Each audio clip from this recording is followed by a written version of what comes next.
Before we get started, just a reminder that you can find all of my available rental properties on my website at marcguzman.com. If you own investment property, click on the Owner Services section to see our complete list of services. This episode is brought to you by Beniked Commercial Real Estate. There's more to building wealth in real estate than simply buying and holding. You need to have an entry and exit strategy. You need to know when to invest, have a plan to maximize return during the holding period, and have an exit strategy to sell and exchange the property into a bigger investment. This takes a set of highly qualified professionals to guide you from buying your first investment property to eventually upgrading to the 100-unit complex, providing wealth for you and your family. Brian Beniked and David Peel have over 35 years of combined experience specializing in helping families build wealth through real estate. They assist you in putting your investment on autopilot and will guide you along each exchange. Visit them at www.bcre.co. Again, that's www.bcre.co to give your future a jumpstart. Welcome to another episode of Highest and Best. This week, we welcome back Keli Renner of Keller Williams. We will spend a few minutes continuing our look at Prop 10, but we will also talk to Keli about how being licensed as an appraiser and realtor can be a challenging but beneficial career path. And by the way, happy Halloween. So Keli, thank you for coming back to the podcast. When did you first come on? I want to say it was earlier this year, February maybe? January 31st. January 31st. My mom's birthday. Okay. Well, welcome back to the podcast. Glad to have you back on. Last time we talked mainly about the appraisal business. Today, still want to talk to you a little bit about being an appraiser, but you're also unique in that you also sell real estate. So you're both a licensed real estate agent and a licensed appraiser. So since the last time you were on the show, how's your business been? Actually, this past year, the business in the appraisal world and in the sales of homes world has been really good to me. And I did do a couple transactions for friends because mainly that's how I get my business, is sphere of influence and pretty much that type of thing.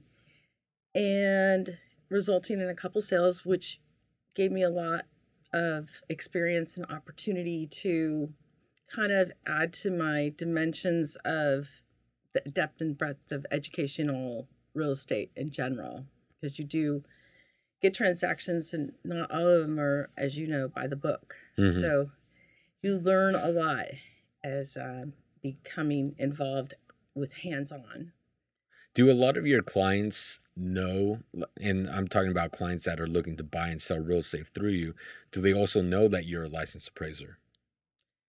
Usually no, but there are times that I do let them know that, like if I have a general purpose appraisal and they call me through an attorney referral or even a realtor referral because of retrospective date of death appraisals, I will then disclose that, but I won't solicit them directly, especially if it's a referral from a client.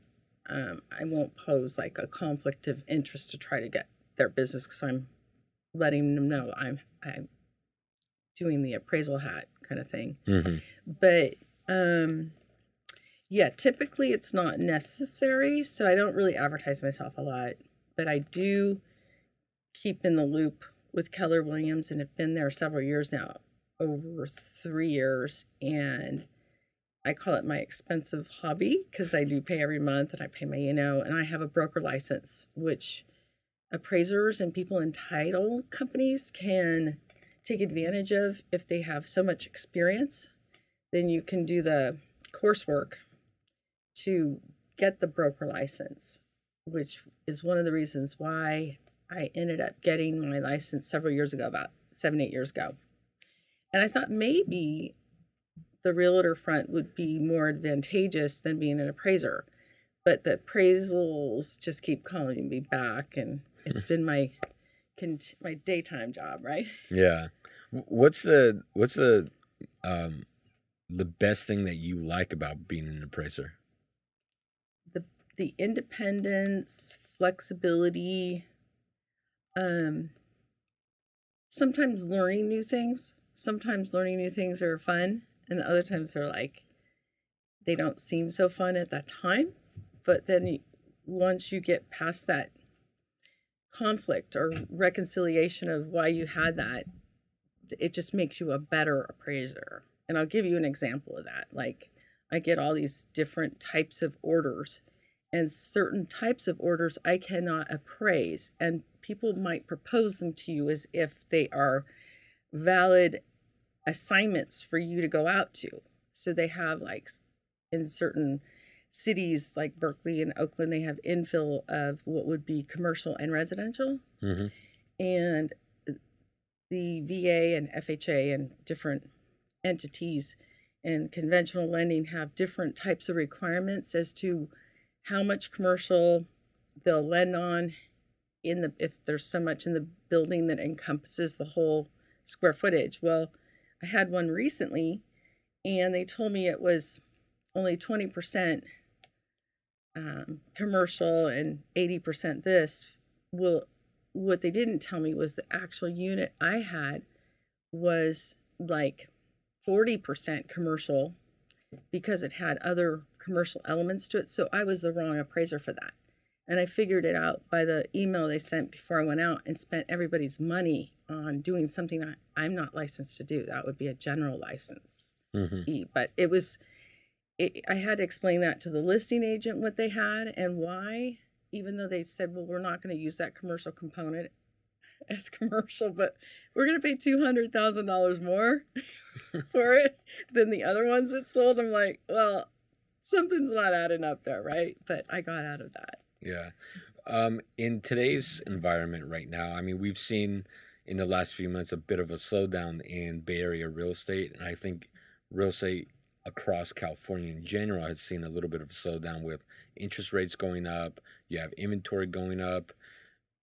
What's likely a big challenge for you in appraising properties right now in this type of environment where a market shifts as quickly as it did?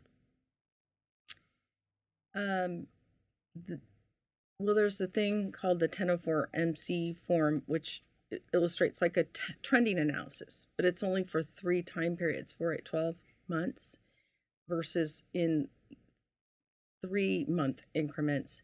And it gives you an idea of, depending on what type of comps you use in there, that's more representative of your subject property, what's going on as far as the downward trend, the upward trend, whether it's stable, because there's not very many comps that have sold. So you have to try to bring that out so the reader understands why incrementally you would go down or up on that and back up your statistics or not.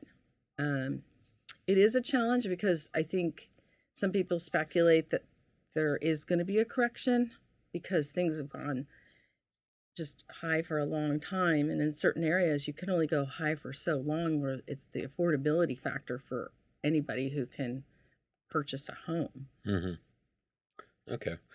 Now, we have the midterm elections coming up next week, and a few of the hot topics that we've been talking about here on the podcast is Prop 5, Prop 10, and there's also, I believe, a few other housing propositions. I think 1 or 2 other ones.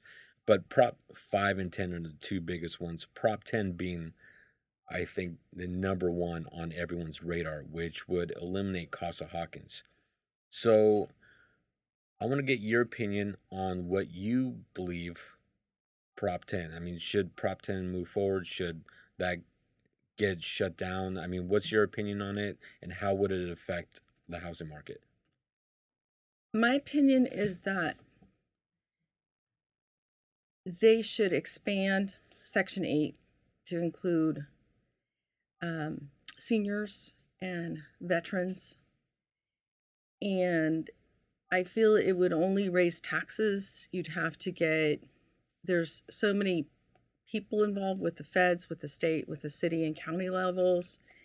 And if they had to develop and expand these agencies and pay people $75,000 to $100,000 a year, you could only see more money being put into that, where I think other mechanisms are in place that could offset that and expand to make housing affordable, and they'd have the footprint. And I also feel it would take away from the investor who wants to buy homes and sell them and or rent them. And there's lots of things the investor has to be responsible for: depreciation of appliances, roofs, interest, bonds, taxes. And so if it doesn't net out, then there's going to be less people wanting to rent to people. Yeah. One of the components of Costa-Hawkins is you have the vacancy decontrol for a lot of the controlled units, right?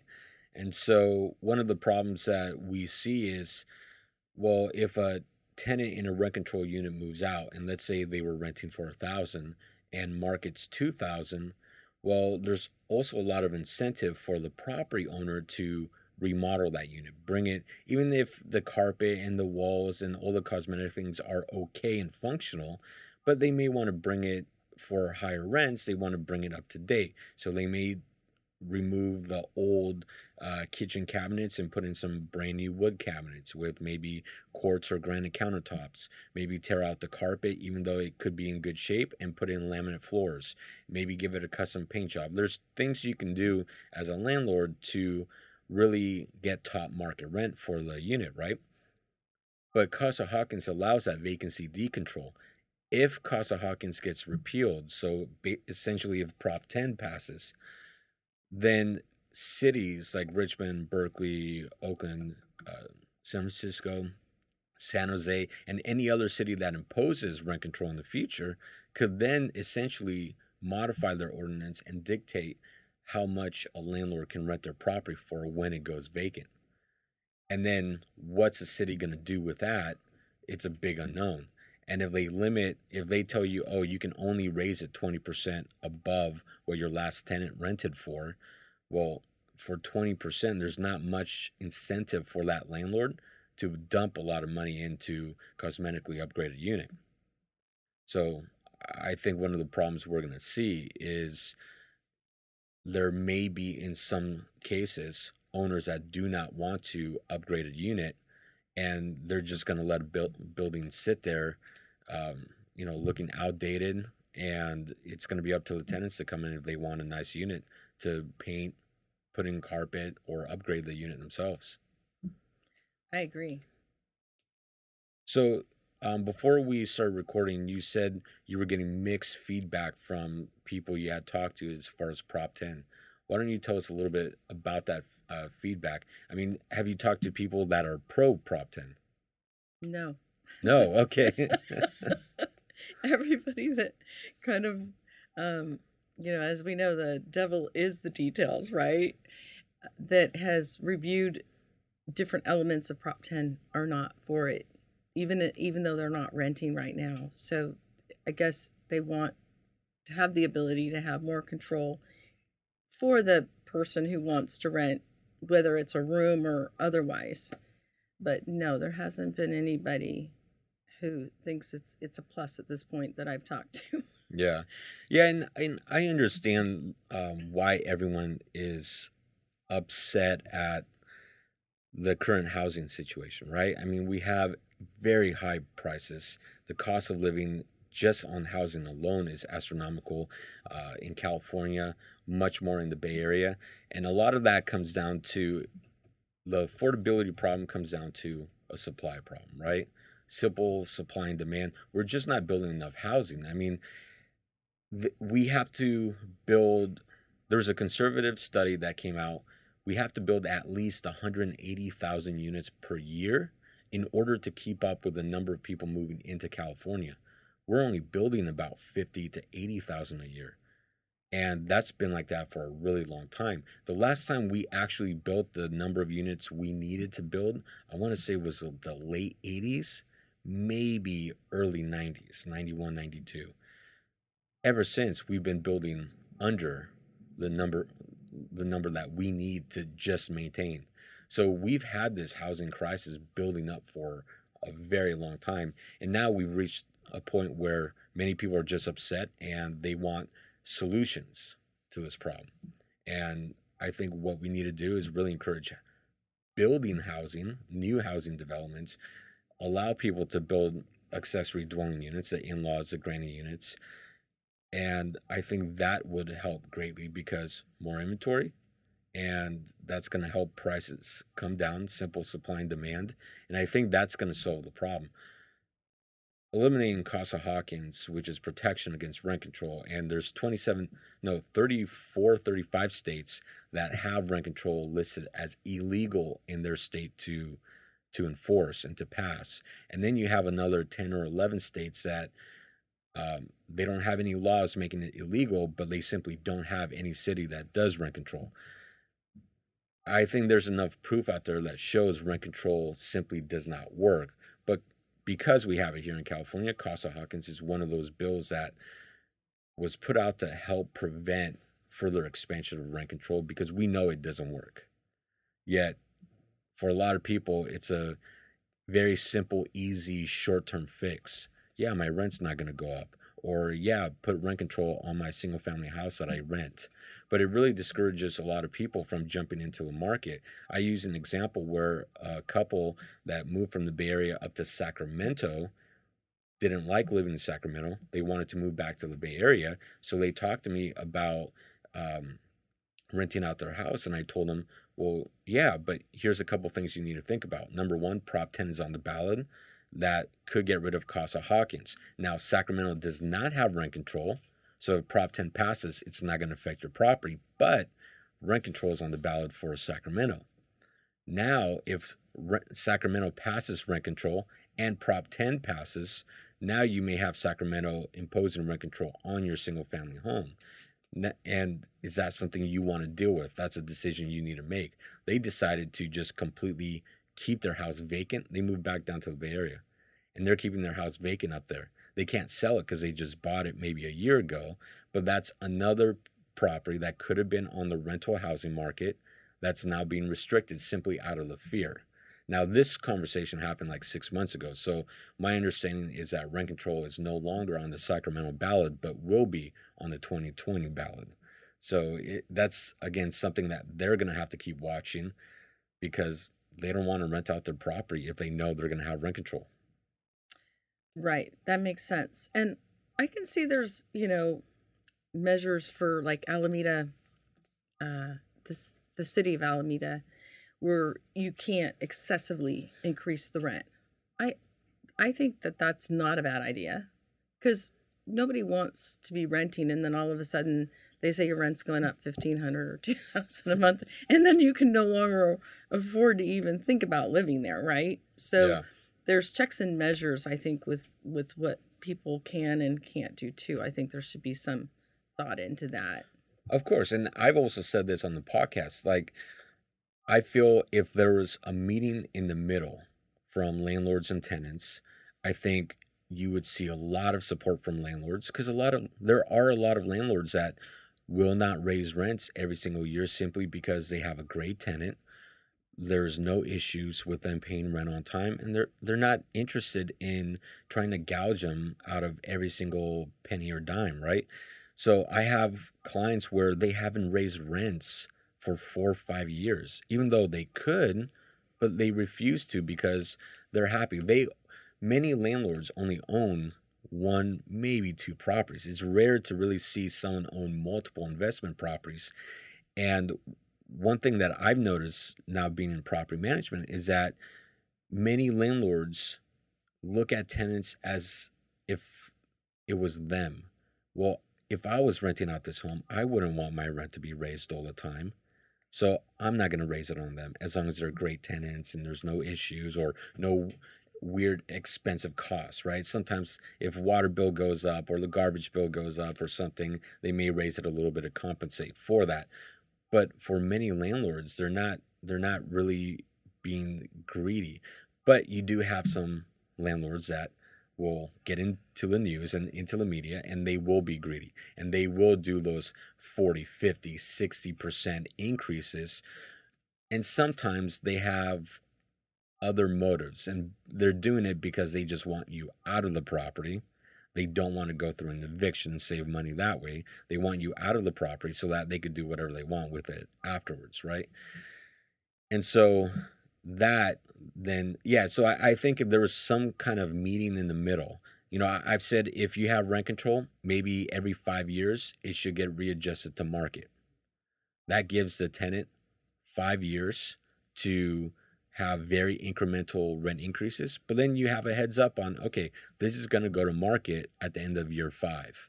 Now I need to make a decision what I want to do. And it also allows and encourages some investors to hold on to properties long term, knowing that at some point they're going to be reset to market, right? Right. And the market could change the other way depending on if there's a lot of growth in building and supply, as you say, supply and demand and things like that. So, but it gives you both the opportunity to see where you stand with that. Correct. Yeah, you point out something that many people do not remember is that the markets can fluctuate. And just like the housing market crashed in 2008, and we're seeing a bit of a shift now where some neighborhoods have seen 5% drops in value or even 10%, rental markets also drop too. And if home purchasing is really encouraged and more people flock to that and it's easier to finance, you also see a drop in rental pricing, and that market will drop 10-15% also. So you have fluctuations. And so, yeah, when you impose rent control, well, what happens when the market shifts? Now the landlord is trying to increase you by 3%. Well, that doesn't matter because you can just leave that rent controlled unit and go to another rent controlled unit for maybe $100 or $200 less. Why not do that? Why pay the extra 3% increase? So there's no protection on the flip side. So if the market is in a downturn, there's no protection for landlords. Right. That's a great point. So it's really one-sided. And again, if there was some way to meet in the middle, or maybe you limit rent increases to 10%. There's some cities that don't want rent control, but they also understand there's a need to avoid excessive rent increases because there could be ulterior motives by some shady landlords. So like the city of Concord has a 10% mediation program. So if you can raise rents up to 10%, anything more than 10%, the tenant has a right to protest that, and it's done in a mediation setting.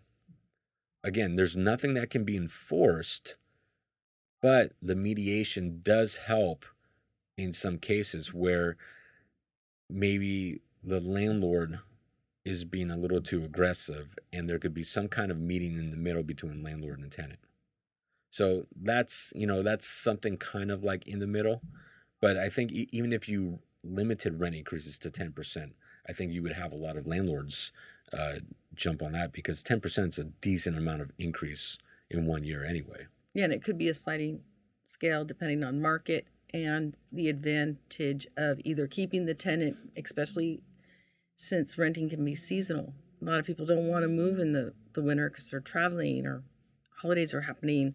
And so you're going to maybe get a tenant in there that would pay less, where in the summertime you have more inventory and peers and people moving with children into school districts. So they're willing to be, more, you have more market participants for that. And then there's also the flip side of thinking about services like firemen and school teachers and people that are on fixed types of governmental incomes, that they don't get a discount typically unless the city's running some kind of promotion, if you will, that allows them to get into housing. But there's nothing for them typically that I've seen for rental units. Mm-hmm. I've seen different where a developer will develop something and 2 out of the 80 units will be classified for that and have to be resold at the lower market value. But in the rental market, I don't know that exists either. And for even nurses and doctors and stuff in certain areas, like when Santa Rosa had all the fires, it was a lot of people had to move from that area, like blight, because they couldn't afford to live there anymore with the insurance not reconstructing this, that, and the other. Mm-hmm. Yeah, part of that is, well, actually, because of that reason is why Governor Brown put in the statewide emergency, which kicked in the price gouging laws, right? So if you're in one of the designated counties, you cannot raise rents by more than 10% because of price gouging, in the event of the wildfires, right? Now, my understanding is the California Attorney General understands or interprets that law to apply to all of California, but they only specify certain counties. So that is a little bit of an odd thing. But yeah, if you're in one of those counties, you're limited at a 10% increase. Or if you have a vacant property, you can only put it no more than, I believe, 125% of other comps in the area at the time the state of emergency was filed or signed in. Yeah, that's interesting. Yeah. So as far as your business, what marketing strategies are you using to really market? Well, because I've been spanning appraising for 30 years now, I worked for a bank for 17 years, in-house appraiser, and then I went on my own in, I guess, the mid-90s. I've been able to, fortunately, see many spectrums of appraising in different capacities, and then having not to market with the banks, obviously, because that is your deal, and then having to market myself outside of that. But it's given me the opportunity to work in 10 different counties over the years, which I've now got myself down to about 4 because of the traffic in the Bay Area. It just doesn't make sense to go across major bridges. 4 counties is still a lot of distance. Yeah, I do Napa, Solano, Alameda, and Contra Costa. So they're more kind of contiguous, if you will. But it's been interesting. I would say if you are going to be an appraiser, that the best thing to do is get yourself on as many lender lists as you can direct. And then there's appraisal management companies. There's also attorneys that I went to a trust, wills, and estates class several years ago. And I met this attorney who was teaching the class, who's given me a ton of business over the years. It's worked out great. I didn't go there to get appraisal work, but that's a great niche to have. And because even when the market goes down, people still need the date-of-death appraisals for taxes and tax bases and things like that. And I even have realtors over the years who refer me to that sideline. And it also helps to go to conventions that focus, and expos that focus around your niche, because then you come in contact with different people there that can get you on other lists, if you will. And even going to higher education classes like at the Appraisal Institute, where people know people, they can then refer you on the inside of like different banks. So sometimes it is who you're networking with that will actually let you jump in and get on lists. Like, I'll give you an example. Several years ago, Fremont had this continuing education class for USPAP, and they were recruiting. There was a couple banks recruiting appraisers at the time, and I didn't need the class, but I thought, well, I'm going to go put my application kind of in, and it was seriously like a year or two later. I never thought, they'd call me up, and lo and behold, they called me up, and I've been doing business with them for years. They've been one of my main clients. So sometimes you have to seek out those things even and pay maybe $500 for that class, but see the return on your investment. Mm-hmm. Okay. I feel like with a lot of things, it really comes down to a network that you have, your sphere of influence, but it's really your network of connections. And for any business professional, you really have to get out there, work the network, and continue building that network and connections, right?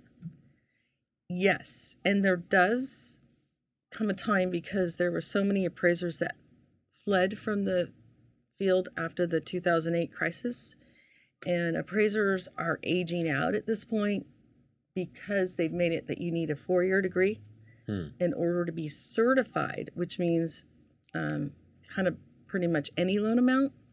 And most banks, unless you've been working 5 or 10 years, they may not even put you on their list. You do background checks and everything else. They want to make sure they can trust you and your opinion, and that you've got all the rules of engagement down, because each bank has different criteria on what they may or may not require. For instance, if, let's say, a home is 20% larger than what somebody's paying taxes on, the bank will then say, okay, we need that to either be permitted or show permits for that, because it's a substantial amount of space, and or maybe a general contractor who specializes in health and safety deem that the way that's constructed, it's not going to be a health and safety issue. Whereas maybe a VA or FHA backed loan, they're saying no permits, no value. So everybody's kind of different on how they're going to view different products and different things that you formulate your opinion of value on. Interesting. So you have to be able to adapt to all these different requirements, for sure. Yeah, absolutely. And it's better sometimes to double check, kind of look before you leap, because you don't want to assume something's going to be okay, and then it goes through underwriting, and then you have this big snarl and it's a sale and everything blows up, right? So it's better to try to be transparent up front. It's not always possible, but in some cases I try to tip my hat when there's a problem, because I don't want to be the source of something getting bigger than what it needs to be. Yeah. And I'll give you an example. There's certain properties that are constructed to be multifamily, for instance, and it may be only zoned for 2, 3, 4, but once you start getting 5 involved there, then it's not even, again, it's a different license level. It requires a commercial real estate appraiser, and it's a different loan, because 5 units is then commercial. And so kind of ascertaining the legality of those units, what you could rebuild on it. There's so many varying factors on that. And then the rents on that, speaking of rents, sometimes people get Section 8, sometimes they don't.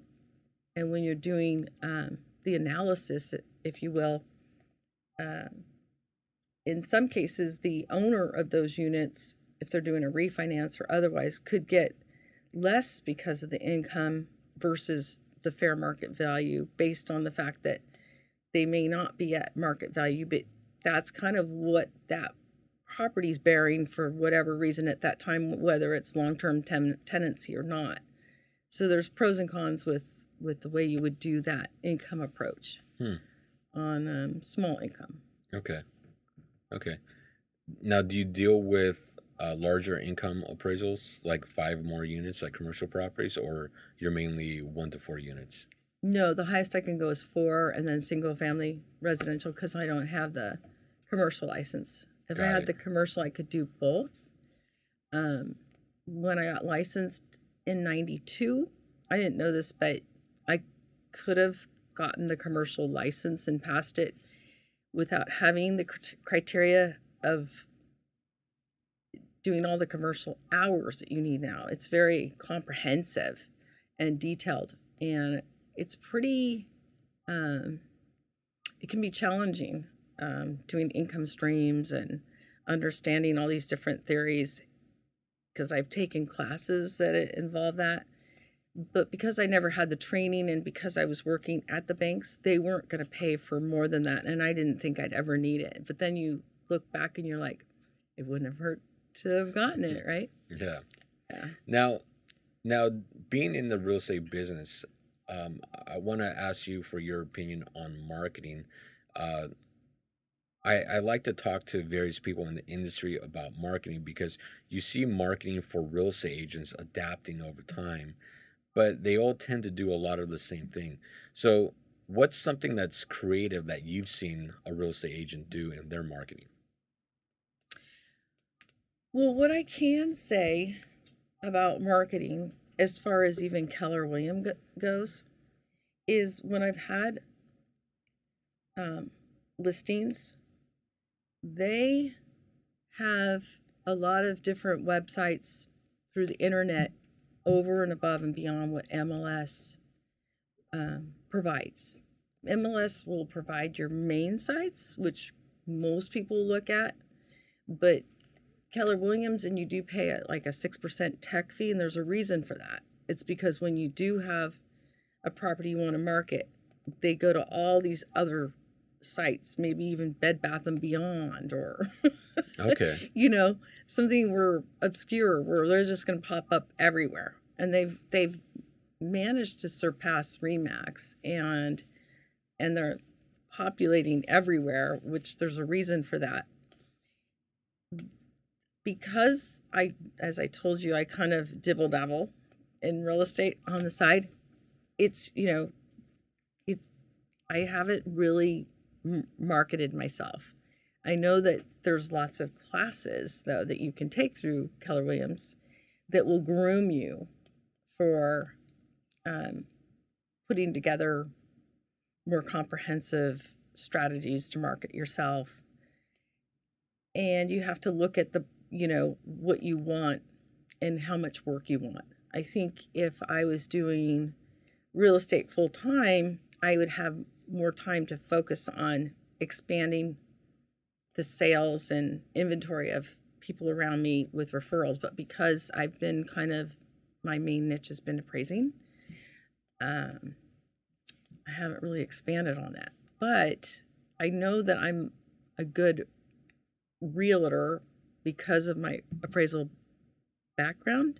But when you are acting in the capacity of a realtor, it is very important not to blur what capacity you're working in. Keller Williams, for instance, has contractors and civil engineers and different types of realtors working under their umbrella, and that's the same with that goes for them. They're not supposed to be acting in that capacity. They'd need somebody else, maybe a peer in their field, that would, make an assessment versus you doing that. Yeah, that's one thing that as a realtor you have to really be careful about if you have other licenses or degrees in other fields that also pertain to housing or buildings, because the last thing you want to do is make a representation where someone says, "Oh, well, you told me my value was 600,000, and I trusted you because you're an appraiser, right?" And then it's like, "Well, no. I mean, I gave you an estimate of value, but yeah, you have to really be careful with stuff like that." Or if you're an engineer and you're also a realtor, you have to be careful, especially making comments about a home inspection report or a termite inspection report, or if you're at the property and you point something out, but then you don't point something out that you should under your engineer hat, and they take it the wrong way that, "Oh, well, no, we're going to trust your opinion on this because you're also an engineer." You have to really be careful with that. And I think you would just have to have additional disclosures that state, "Hey, I'm not making an opinion based on my engineer degree. I'm making an opinion based on my realtor hat." Right. And CAR has a legal hotline that can help you out, Yep. like kind of navigate what your boundaries are with that. Even property management. Mm-hmm.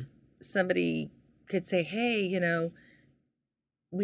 have a listing with me, and I want you to be at the house for the carpets to come in, or I want you to be at the house when the painters are there." And with my own experience, I think there's some good tips that I learned is, for instance, if the house is going to be painted, to take pictures of the interior of all the closets, what things are maybe taken down during the process, put up. And I had a client once who had like the alpha shelving that's worth like $3 or $4 grand, and they took it apart and then they didn't know how to put it back together. And then wherever she bought it from, I think was like the Container Store, because it was over 5 years old, didn't have the footprint on it. So these little things get expanded into bigger things that could have been potentially avoided, but you know, until they happen, you don't know for sure. And you don't want to diagnose. That's the huge thing in real estate. Even so much as a discoloration on the ceiling, you don't say it's a leak. You don't know, right? Maybe somebody shot something up or you there. don't say it's mold. You haven't done an inspection. You're not a mold inspector. You're not licensed to do that. So you can claim discoloration, but that's it. Yeah, the M word, right? The M word, yeah. Yeah. Yeah. So, well, Keli, thanks for being on the podcast. For someone that wants to contact you for appraisal or for real estate, what's the best way for them to contact you? They can get a hold of me at my phone number, 925-595-6052, or email me at KeliRenner@yahoo.com. Perfect. And you know what? I just realized, and I can't believe I just realized it's Halloween today. Yes. Yes. So what's your favorite Halloween candy? I'd have to say chocolate. There's Dark a lot of chocolate. chocolate, dark chocolate. Is there a specific type of dark chocolate candy brand that you like? C's. C's candy. Yeah.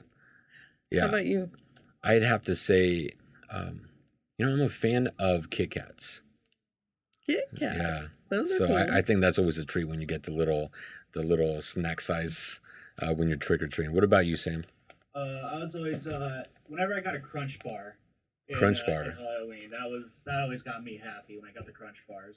Okay, great. So for the people listening and viewing the podcast, go ahead in the comments, list your favorite candy, and we'll see who wins out on this debate here. So Keli, thanks for coming on to the podcast. Greatly appreciate it, and good luck to your appraisal and real estate business. Thank you, Marc. Thank you so much for listening to the podcast. Thank you to our producer, Sam Lubin. Please subscribe, like, comment, and share the podcast. Remember, you can listen to the podcast on iTunes, Podbean, iHeartRadio, Google Play, SoundCloud, and anywhere else you listen to podcasts. For more information on my business as a property manager and real estate team, go visit my website at marcguzman.com. I really want to thank all of you for listening. It means the world to me, and I hope today's episode provides you value in your day-to-day life. I created this podcast to help showcase the many great people that live in this world and help share some knowledge that I've learned along the way in life. Again, thank you for listening. Check out our sponsors, and I'll catch you on the next episode.